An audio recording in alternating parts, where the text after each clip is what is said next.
आज की पत्रकार वार्ता में विषय रखने के लिए हम सबके बीच में पार्टी के राष्ट्रीय प्रवक्ता सांसद पूर्व मंत्री आदरणीय राज्यवर्धन सिंह जी राठौड़ उपस्थित हैं। आपके साथ में हमारे पार्टी के मीडिया संयोजक आदरणीय प्रमोद वशिष्ठ हम सबके बीच में हैं। मैं आदरणीय कर्नल राज्यवर्धन जी सिंह से आग्रह करूंगा कि आज की पत्रकार वार्ता का विषय आप सबके समक्ष रखें। पंकज जी धन्यवाद। प्रमोद जी, मेरे साथ सामने बैठे हमारे पत्रकार साथी, कैमरामैन, आप सभी को मेरा बहुत बहुत नमस्कार।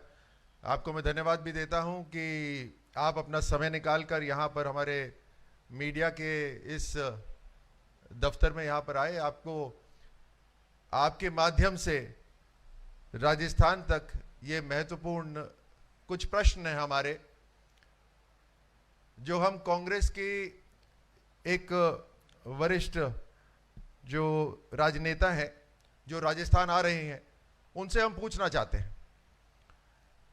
प्रियंका वाड्रा जी आज राजस्थान आ रही हैं और ये ऐसी हस्ती हैं जो एक मुख्य परिवार से हैं कांग्रेस में। ये परिवार ही चलाता है उस पार्टी को। ये परिवार जो कहता है वो इस पार्टी के लिए बहुत महत्वपूर्ण हो जाता है। इनकी पूरी राजनीति उसी परिवार से चलती है, दिशा निर्देश उसी परिवार से आते हैं। और ये जब नारा देती हैं, लड़की मैं लड़की हूं, लड़ सकती हूं, अपने आप में बहुत महत्वपूर्ण नारा है, लेकिन फिर उसके पीछे इनका खोखलापन दिखाई देता है। और मैंने तो एक नई चीज देखी कि महिला सुरक्षा के अंदर गिद्ध राजनीति हो रही है। ये प्रियंका वाड्रा जी महिला सुरक्षा को लेकर गिद्ध राजनीति का जो उदाहरण इन्होंने पूरे देश में दिया, बड़ी चौकस नजरों से, कहीं पे भी कोई इशू होता है तो तुरंत दिखाई देता है, पहुंच के पूरा का पूरा मीडिया को वहां इकट्ठा करने का काम करती है। मुझे यह बात समझ में नहीं आती कि राजस्थान के अंदर जब 35,000 महिलाओं के साथ दुष्कर्म हुआ तो यहां पर उनकी इतनी पैनी और तीखी नजर कैसे नहीं पड़ी? क्या राजस्थान की महिलाएं कांग्रेस पार्टी के लिए सम्मान की पात्र नहीं है क्या? ये एक दो नहीं, पूरे देश के अंदर सबसे ज्यादा संख्या में अगर दुष्कर्म हुआ है तो राजस्थान में हुआ है। और जब वो इतनी बड़ी बड़ी बातें करती हैं तो निश्चित रूप से ये प्रश्न उठता है, राजस्थान की जनता ये जानना चाहती है कि आपकी इतनी तीखी नजरें राजस्थान को कैसे छोड़ देती हैं? 35,000 महिलाएं और एक के पास भी नहीं गई। कथनी और करनी में कितना बड़ा अंतर हो सकता है, और वो भी कोई साधारण विषय नहीं, बल्कि महिला का मान सम्मान, महिला दुष्कर्म, महिला का संरक्षण सुरक्षा, जिसके लिए माननीय प्रधानमंत्री जी ने अनेकों कदम उठाए। एक तरफ प्रधानमंत्री जी कदम उठाते हैं हर तरह से, चाहे कानूनों के अंदर बदलाव हो, चाहे इंफ्रास्ट्रक्चर खड़े करने की बात हो, चाहे सामाजिक व्यवहार के अंदर बदलाव की बात हो, हर तरह से वो जो कदम उठाते हैं, यहां पे नारा लगता है। प्रियंका वाड्रा जी नारा लगाती हैं, लेकिन केवल वहीं तक ही बात सिमट के रह जाती है। उनकी गिद्ध राजनीति राजस्थान में फेल हो जाती है, उनकी तीखी नजरें यहां पर पूरी की पूरी फेल हो जाती है। आज जो प्रियंका वाड्रा जी आ रही हैं राजस्थान में, राजस्थान की जनता पूछना चाहती है कि 2 लाख घटनाएं हुई हैं, 2 लाख अपराध हुए हैं महिलाओं के ऊपर, तो इनका जो राजनीतिक पर्यटन डिवीजन है वो 2 लाख अपराधों को कैसे छोड़ गया? ये अलग अलग जगह जाती हैं, तुरंत पहुंचती हैं। और मैं राजनीतिक पर्यटन डिवीजन इसलिए कह रहा हूं क्योंकि इनके व्यवहार के अंदर बदलाव हो जाता है जहां राजस्थान की सीमा शुरू हो जाती है। इसलिए मैं ये कह रहा हूं, नहीं तो जरूर जाएं। तो राजनीतिक पर्यटन डिवीजन राजस्थान को कैसे भूल गया, जहां 2 लाख महिला अपराध रजिस्टर्ड हैं। और ये रजिस्ट्री हमने नहीं करी, ये कांग्रेस की सरकार ने ही करी। 7,700 निर्दोष लोगों की हत्याएं हुई हैं राजस्थान के अंदर। किसी एक के साथ भी अगर दुख साझा करा हो तो कृपा हमें बतलाएं।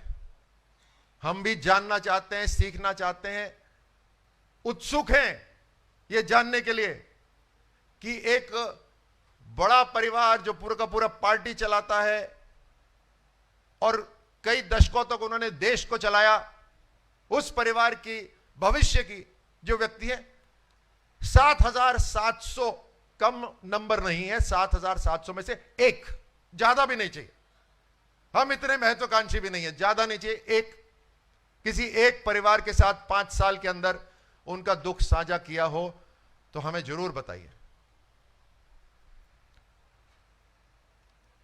इनके भाई हैं, थोड़ा उनसे भी पूछ लीजिए, भैया जो 10 दिन का आपने वादा करा था वो गिनती अभी 1700 दिन तक पहुंच गई है।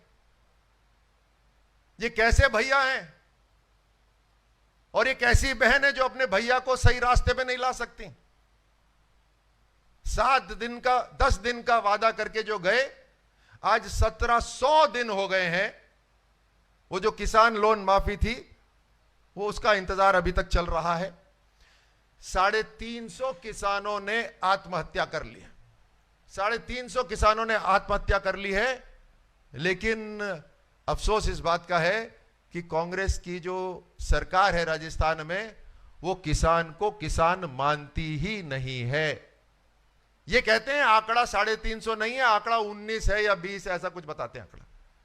पूछा कि क्यों साहब, बोलते खेत में काम जरूर करते हैं लेकिन जमीन उनकी नहीं है तो किसान नहीं है। ये मेरे को परिभाषा तो बड़ी जबरदस्त लगी कि किसान खेत में काम कर रहा है लेकिन जमीन उसकी नहीं है, इसको इसलिए हम उसको किसान नहीं मानते। उसने जो आत्महत्या करी वो किसान में गिनती नहीं होगी, वो एक लेबर फोर्स में गिनती होगी। मतलब लेबर फोर्स की भी आत्महत्या इनके लिए कोई मायने नहीं रखती। अब मैं राजस्थान की जनता की तरफ से कुछ नाम आपको बताता हूं। कन्हैया लाल तेली, हरीश जाटव, योगेश जाटव, योगेंद्र जाटव, कृष्णा वाल्मीकि, रतनलाल सोनी, आदर्श तापड़िया, चिरंजी लाल सोनी। इनकी जिन जिहादिक मानसिकता के लोगों ने हत्या करी है उसके बारे में अपने श्रीमुख से कुछ बोला है क्या अभी तक? ये वो वर्ग है जो कांग्रेस अपना वोट बैंक आधिकारिक रूप से समझता आ रहा है। काम नहीं करेंगे लेकिन वोट बैंक मान के चलेंगे। आज नहीं, दशकों से, मतलब कैप्चर कर लिया है, बंदी बना लिया है, काम कुछ नहीं करेंगे। ये सारे के सारे नाम जो मैंने गिनाए हैं ये आप ही से आए हैं, आपके अखबार में छपे हैं।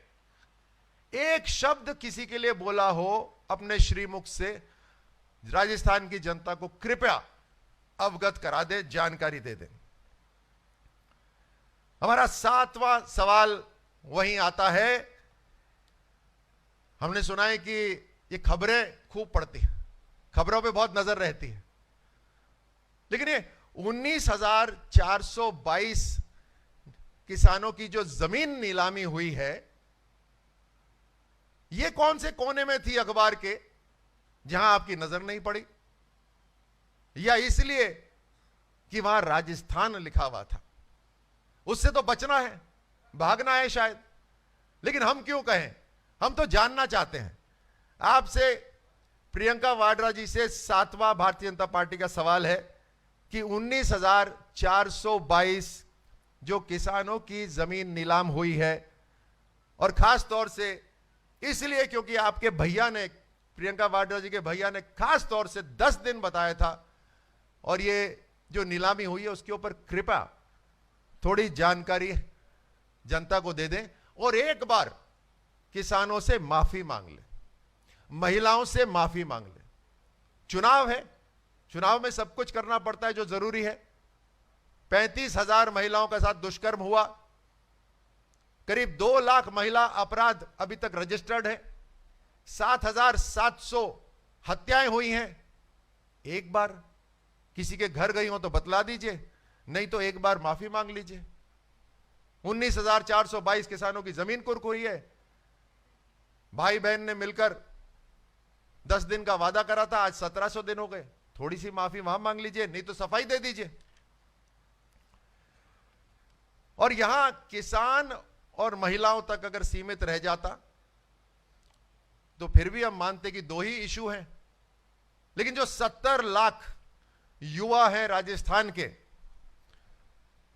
उनका परिवार का पैसा बर्बाद हुआ, 19 बार पेपर रद्द हुआ, लीक हुआ। पैसा आ जाएगा वापस, मान लीजिए, परिवार भी एक बार संभल जाएगा, मान लीजिए। मुझे यह बताइए, जिसके जीवन से 2 या 3 साल खत्म हो गए परीक्षाओं के, और अब उन्होंने दूसरा कोई व्यवसाय शुरू कर दिया या काम शुरू कर दिया, या उनकी उम्र ऐसी हो गई कि अब वो सरकारी नौकरी में नहीं आ सकते, उनका जीवन ने मोड़ ही कुछ अलग ले लिया। उन 70 लाख नौजवानों का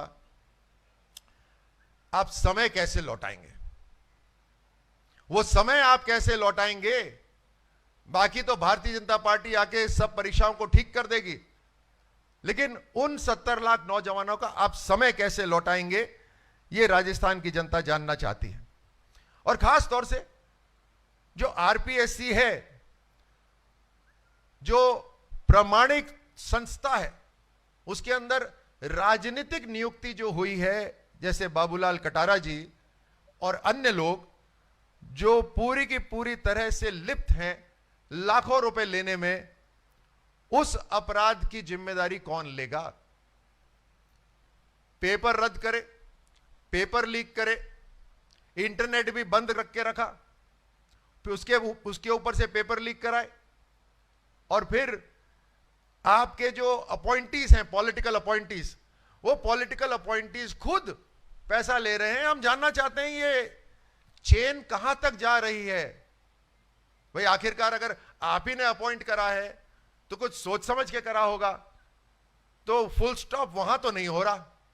अगर वहां पे फुल स्टॉप नहीं हो रहा, तो ये जो पाइपलाइन है आरपीएससी से, ये पाइपलाइन किस किस के घर पे जा रही है, ये जरा राजस्थान की जनता को बतला दीजिए। अच्छा, एक और बड़ी जबरदस्त चीज हो रही है। कांग्रेस सरकार में आते ही इनके परिवार वाले बड़े बुद्धिमान हो गए। यही वो हैं जो इम्तिहान, इंटरव्यू ऐसा पास करते हैं जैसा टॉपर भी नहीं कर सकता। रिटर्न में नंबर कम है, ये इत्तेफाक आप देखिए, रिटर्न में नंबर कम है और एक नहीं 4-4, 5-5 है, लेकिन इंटरव्यू में ऐसे माशाअल्लाह है, क्या जबरदस्त है कि हर तरह से उत्तीर्ण है। ये कौन सी एकेडमी है? और इस एकेडमी के प्रोफेसर क्या अशोक गहलोत साहब हैं? ये बड़ी खास एक एकेडमी है जिसके अंदर बहुत विशेष ट्रेनिंग मिलती है, जहां एक ही परिवार के लोग, रिटर्न में नंबर कम हो उसके बावजूद भी इंटरव्यू में नंबर बहुत शानदार आते हैं। इस एकेडमी का हमें पता चाहिए और हम जानना चाहते हैं उसके प्रोफेसर के अशोक गहलोत साहब हैं। ये जरा राजस्थान की जनता को बतला दीजिए। बेरोजगार भी कांग्रेस की तरफ और प्रियंका वाड्रा जी की तरफ देख रहे हैं कि जो बेरोजगारी भत्ते का आपने घोषणा करी थी और फिर चुनाव जीतने के बाद उसके अंदर अलग अलग शर्तें डाल दी थी, आप कृपया राजस्थान को बता दीजिए कि अभी तक पिछले 5 साल के अंदर कितने बेरोजगारों को बेरोजगारी भत्ता दिया? एक संख्या बता दीजिए जो प्रामाणिक और सही हो।